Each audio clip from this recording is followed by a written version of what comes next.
Hello everyone, my friends, my name is Andre and right now nakatingin lang ako sa bintana. Umuulan sa aking bansa. Umuulan sa aking lungsod, at umuulan ng napakalakas. Ayon sa mga pamantayan ng aking bansa, sa Pilipinas halimbawa, lumakas pa ang ulan. Umuulan ng napakalakas doon at nangyayari pa nga na hanggang baywang ang tubig. Alam mo, noong nasa Pilipinas ako, hindi ako nakaranas ng baha o bagyo man lang. Ewan ko ba, baka pag pumunta ako, pagkatapos ng bagong taon, hindi ko alam, baka hindi pa season o ano. Well, hindi ko alam. Tiyak na ayaw kong maranasan ito. Alam mo, pupunta ulit ako sa Pilipinas. Pero kung nagkataon na may bagyo o baha, siguradong gagawa ako ng video tungkol dito. Ngunit susubukan kong maging maingat. Pero tignan mo dito, umuulan sa aking lungsod. Lahat ay nasa bahay. Hindi ko alam.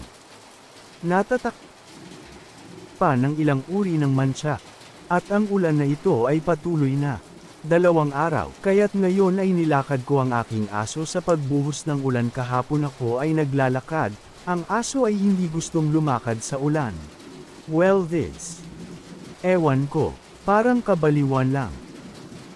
Well, parang taglagas. Taglagas na sa bansa ko. Lalong nagiging dilaw ang mga dahon. Maging medyo hindi komportable.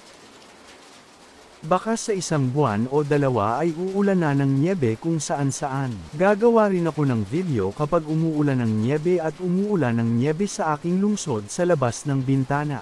Kaya guys, subscribe na kayo kung interesado kayong manood. Be sure mag-subscribe sa channel. Magkakaroon ng maraming mga video sa taglamig. Magkakaroon ng maraming mga video ng bagong taon. Parang fairy tale talaga, lahat natatak pa ng snow at lahat puti. Mga garland ng bagong taon, mga puno ng bagong taon, mga kanta ng bagong taon. Ang mga kanta ng bagong taon ay nagsisimula sa unang bahagi ng Setyembre, na syempre ay kakaiba para sa akin. Walang snow sa New Year's Day at hindi pa ako nakapunta sa Pilipinas noong New Year's Day. At hindi ko maisip ang anumang bansa sa tag-araw kung saan walang snow. At paano ipinagdiriwang ng mga tao ang bagong taon at Pasko nang walang nyebe. Mabuti. Hindi ko alam. Ito ay kakaiba sa akin. Gana't magiging interesante para sa akin na maranasan ang bagong taon nang walang nyebe. Marahil ito ay isang uri ng tinsel ng bagong taon at ilang uri ng paggalaw ng bagong taon kahit na walang nyebe. Gusto kong gumawa ng video tungkol dito, ngunit hanggang ngayon ay hindi ko pa magawa, marahil dahil ang aking bakasyon, ang aking mahabang bakasyon, ay nagtatapos sa pagdating ng taglamig dito sa Russia.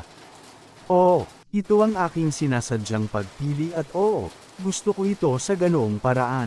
Lahat ito ay isang napakakomplikadong kwento kapag ako ay mula sa aking bansa. Kapag lumipad ako palabas ng aking bansa sa -20-25 degree, at kung minsan ay mas mababa pa ang temperatura, ako ay landing sa Arab Emirates, at ang aking paglipat ay sa Arab Emirates, at ito ay mainit na sa Arab Emirates. At ako, tulad ng isang payaso sa mga damit na panglamig, ay nakarating sa Arab Emirates. Oo, naalala ko yung experience ko dati sa Pinas. Pagdating ko sa Pinas naka-winter boots, o fur winter boots, at nakilala ako ng girlfriend kong Pinoy at natawa siya nang matagal nang makita niya.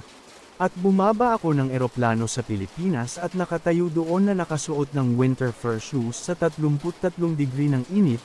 Well, it was absolutely weird. Ngunit sa paano man ito ay nagiging ganito. Ngunit makikita natin kung paano ito mangyayari sa oras na ito. Sa pagkakataong ito gusto kong mag-shoot ng buong serye ng mga video simula sa pagsisimula ko sa aking bahay. Magre-record ako ng video kung paano ako lumipat sa isa ko pang eroplano sa Emirates at lumapag sa Manila sa Ninoy Aquino Airport at magre-record ng video sa laman bago lumapag sa Pilipinas. Sa tingin ko ito ay magiging kawili-wili at least para sa akin. Kahit na ito ay maaaring maging kawili-wili para sa ibang tao. Kaya mag-subscribe at ibigay ang lahat ng iyong mga gusto. Padalhan mo rin ako ng isang plato ng sinigang o halo-halo. Hindi pala ito ang unang beses na bumisita ako sa Pilipinas, nagawa ko na ito.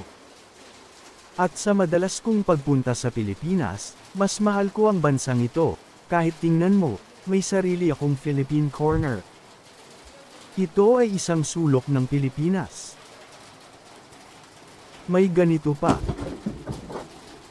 Ito ang paborito kong tasa. Filipino San Miguel Beer.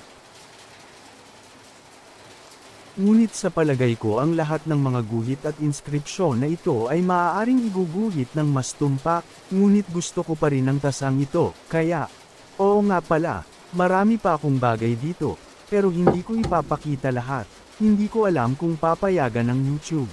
Ito rin ang ilang matatapang na inumin mula sa Pilipinas tulad ng Tanduay Rum o Ginebra Gin. Alam mo, hindi ko ito ipapakita ngayon. Mayroon akong isang video sa aking channel kung saan sinubukan ko ang mga matatapang na inuming Pilipino. Siyempre, may markang 18 dagdag, mabuti, dahil kailangan ito ng YouTube. Ngunit kung sino man ang interesado, pumunta sa aking channel, hanapin ang mga video na ito at panoorin.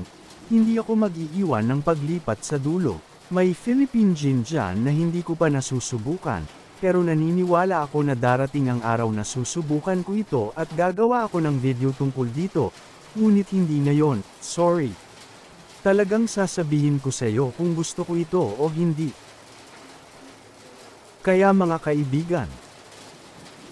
Kamusta po kayo, aking kaibigan? Salam.